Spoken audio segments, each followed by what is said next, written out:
Good morning. નામ Ashwin Narola, ડાયમંડમાં job કરું છું ને ડાયમંડમાં જોબમાં મારો 1.5 લાખ 1.5 લાખ પગાર છે અને અહીંયા કહો તો સુરતની અંદર 2 થી 3 જગ્યાએ મકાન છે, એક સાઈડે 60 વીઘા જમીન છે. પણ મારે એક પારુલ મેમે એવું કીધું કે ડાયમંડ વાળા નથી આવતા કેમ આ બિઝનેસમાં. એની માટે મારે 2 મિનિટ ખાલી વાત કરવી. ડાયમંડ વાળાની માટે હું ડાયમંડમાં 25 વર્ષથી જોબ કરું છું. મારા મેનેજરને એક જ ખાલી મેં કીધું તો 2.5 લાખ પગાર છે, બહુ સારું કહેવાય. અહીંથી હેઠા ઉતરો તો કેટલા પૈસા આવે? કે ત્યાંથી નોકરીમાંથી છૂટા કરતે કેટલા પૈસા આવે? ઝીરો. તો મારી આખી અત્યારે સ્ટીમ ઘણી છે કે કપલમાં જ કામ કરે છે અને ડાયમંડમાં છે. તો અત્યારે એવું કહો કે ડાયમંડ વાળા છે તો રજાઓ કેટલી આવે છે? એ નુકસાન આપણે છે કે શેઠને? આપણે જ છે.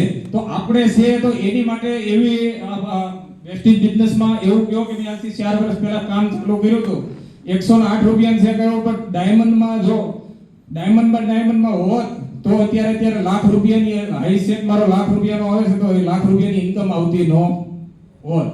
22 લાખની ટાટા હેરિયર ગાડી એમાંથી મફત લીધી અને ફોરેન ટૂર ફ્રીમાં કરીને આવ્યો.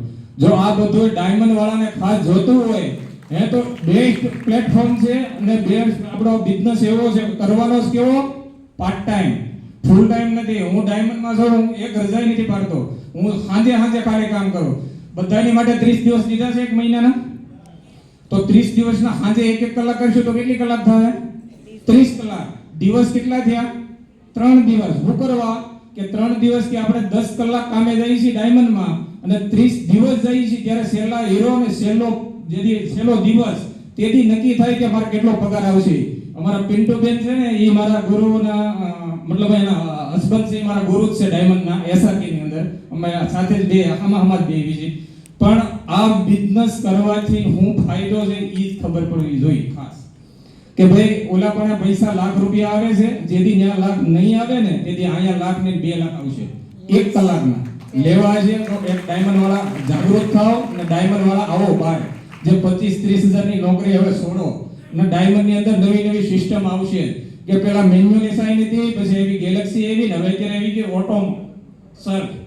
ઓટો મોડમાં. એટલે કેવી રીતે એક સાઇનર હોય 4 જણાનું કામ કરી દે. હવે તને ક્યાં જવાનું? વેસ્ટેજમાં સાફ કરવા.